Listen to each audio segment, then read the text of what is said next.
Assalamualaikum warahmatullahi wabarakatuh. Kami dari kelompok 5 akan mempresentasikan hasil diskusi kami tentang teknik dan prosedur akuntansi sektor publik di Indonesia. Saya Metriudia Pangestika, NIM 071, dan ada Nila Sari, NIM 072, Anissa Afra, NIM 074, Desi Purnama Putri, NIM 075, Vicky Duratul Makuna, NIM 076, Lutfia Wahana, NIM 077, dan ada Siti Kodriah, NIM 078. Langsung saja kita mulai presentasinya. Ada pendahuluan. Pada pendahuluan, sejak tahun 1966, American Association of Accountants atau AAA, sebuah organisasi akuntan pendidik di Amerika Serikat, telah menerbitkan sebuah dokumen publikasi untuk merumuskan tujuan objektif penyusunan standar akuntansi yang dikenal dengan judul A Statement of Basic Accounting Theory atau ASOBAT. ASOBAT merupakan dokumen publik pertama yang dianggap berhasil dalam merumuskan dan menetapkan objektif penyusunan standar akuntansi, dan sebagian besar isinya mempengaruhi penyusunan SFAC nomor 1 oleh FASB.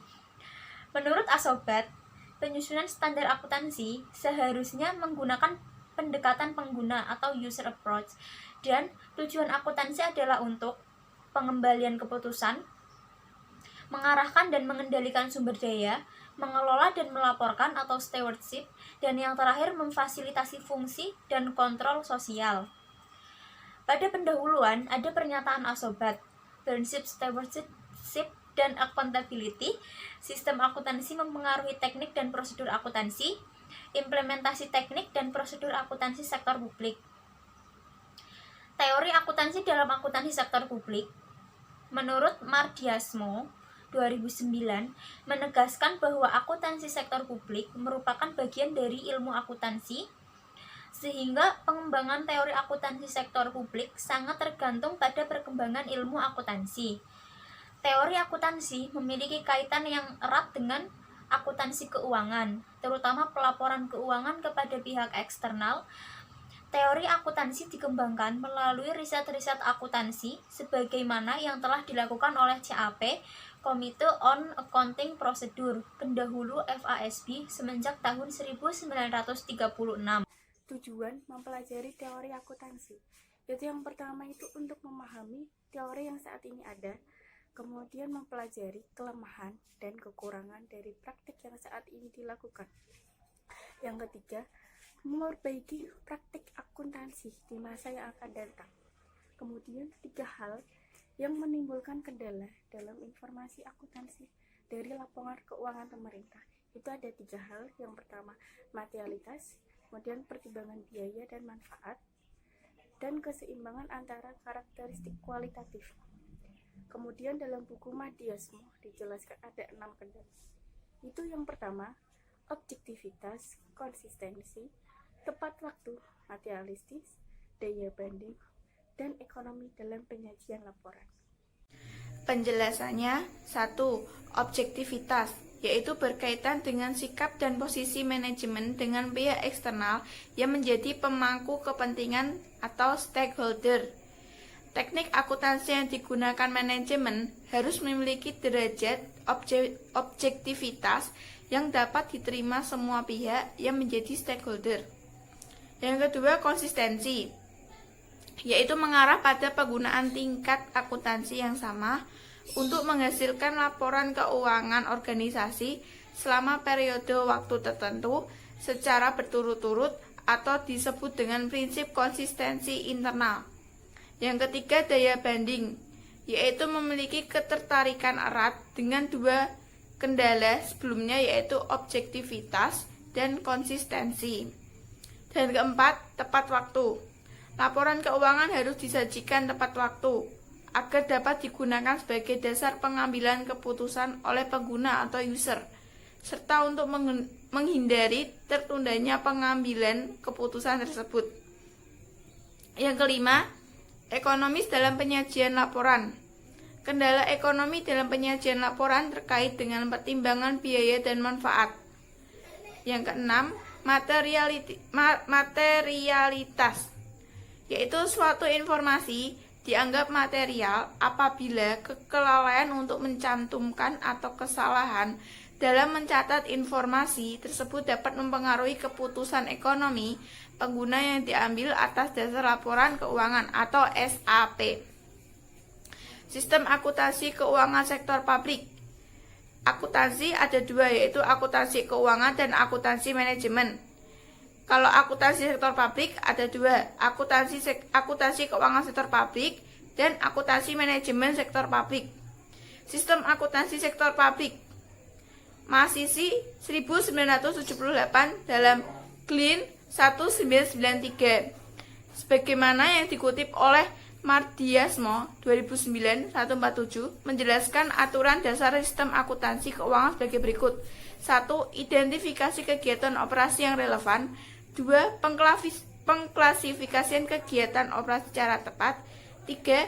Adanya sistem pengendalian untuk menjamin reliabilitas. 4. Menghitung pengaruh masing-masing operasi.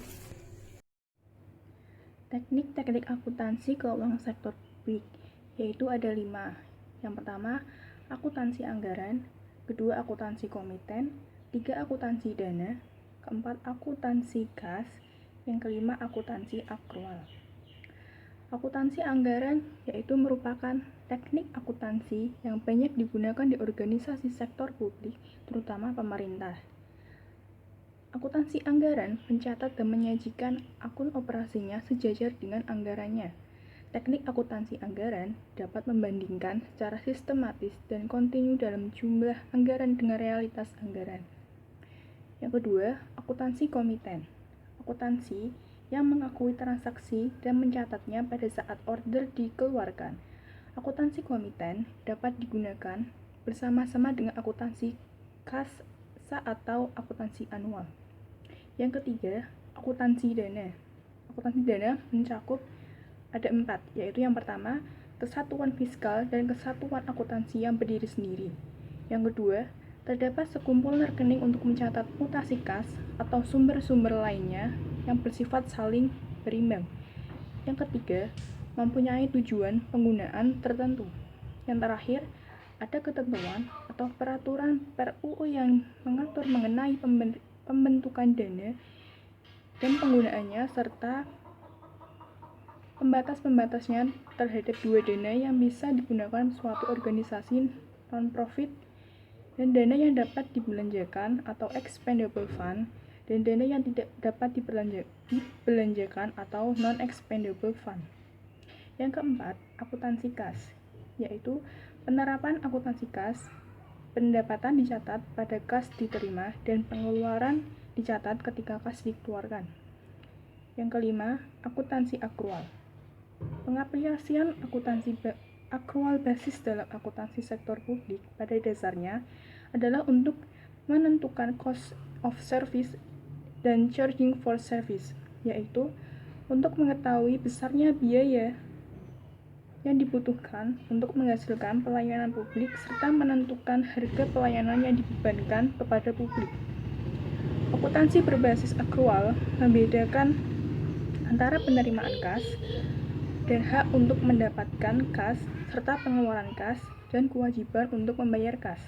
Oleh karena itu, dengan sistem ini, pendapatan dan biaya diakui pada saat diperoleh atau earned atau terjadi tanpa memandang apakah kas sudah diterima atau dikeluarkan.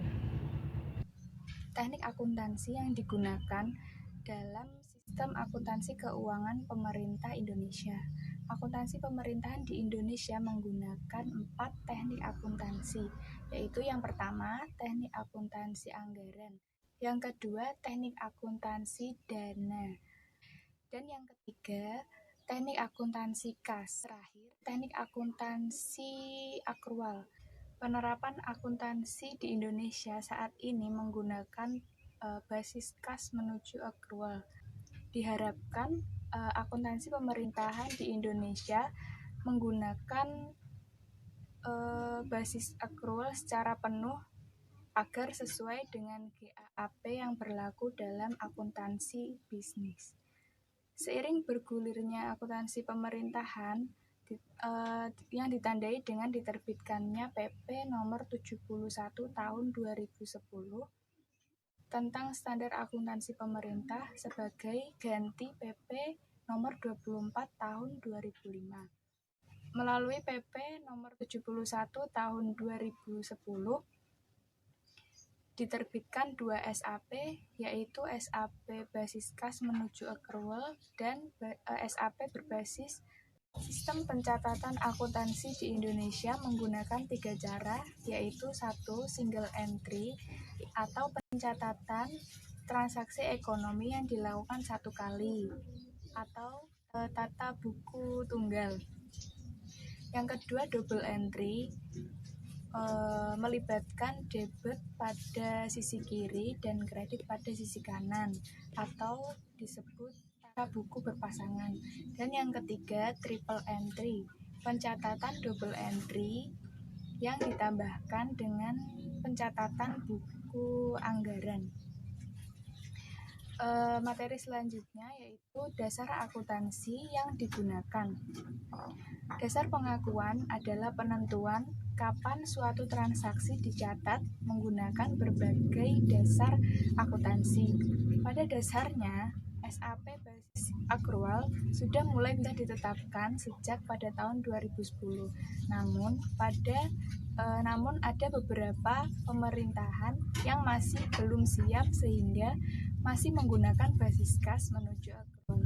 Pada akhirnya, tahun 2014, semuanya sudah menggunakan basis accrual secara penuh, dan hal ini diatur dalam Permen KU dan Permendagri. Siklus akuntansi pemerintahan. Yang pertama yaitu bukti transaksi, yang kedua jurnal, yang ketiga buku besar, yang keempat neraca saldo, yang kelima jurnal penyesuaian, yang keenam jurnal penutup, dan yang terakhir yaitu laporan keuangan. Dan selanjutnya saya akan menjelaskan tentang prosedur akuntansi sektor publik di Indonesia, yaitu kegiatan akuntansi yang meliputi pencatatan atas pendapatan, belanja, aset, dan selain kas. Diatur dalam Permendagri nomor 13 tahun 2006 dan Permendagri nomor 59 tahun 2007. Selanjutnya yaitu kegiatan yang dijabarkan dalam prosedur akuntansi pemerintahan, yaitu yang pertama prosedur akuntansi penerimaan kas, yang kedua prosedur pengeluaran kas, yang ketiga prosedur akuntansi selain kas, dan yang keempat prosedur akuntansi aset. Untuk selanjutnya saya akan menjelaskan tentang sistem dan prosedur atau sisdur akuntansi SKPD. Yang pertama yaitu adanya dokumen yang meliput SP2D, LS, dan SPJ. Adanya catatan yaitu buku jurnal dan buku besar, dan adanya laporan yaitu laporan keuangan. Dalam dokumen menjelaskan tentang bukti penerimaan kas, bukti pengeluaran kas, dan bukti memorial. Dalam pencatatan, dalam buku jurnal adanya jurnal penerimaan kas, jurnal pengeluaran kas, dan jurnal umum. Dalam buku besar yaitu kumpulan rekening atau rincian dan ringkasan transaksi. Yang selanjutnya yaitu laporan keuangan. Laporan keuangan meliputi laporan realisasi anggaran, neraca daerah, laporan aliran kas, dan laporan atas catatan atas laporan keuangan. Agenda masa depan, tantangan masa mendatang dalam memperbaiki praktik akuntansi, yaitu komitmen dari pimpinan, tersedianya sumber daya manusia yang kompeten, sumber daya resistensi terhadap perubahan atau penolakan perubahan, lingkungan atau masyarakat, dilakukan dalam tantangan masa mendatang, yaitu 1. Melakukan riset untuk pengidentifikasian perubahan pemakai. 2. Memperoleh penerapan akuntansi. 3. Mendorong keterlibatan perguruan tinggi. 4. Meningkatkan keterlibatan profesi akuntansi. 5. Pengembangan akuntansi berbasis akrual penuh. Sekiranya itu yang dapat kami sampaikan. Mohon maaf apabila ada tutur kata yang tidak berkenan. Wassalamualaikum warahmatullahi wabarakatuh.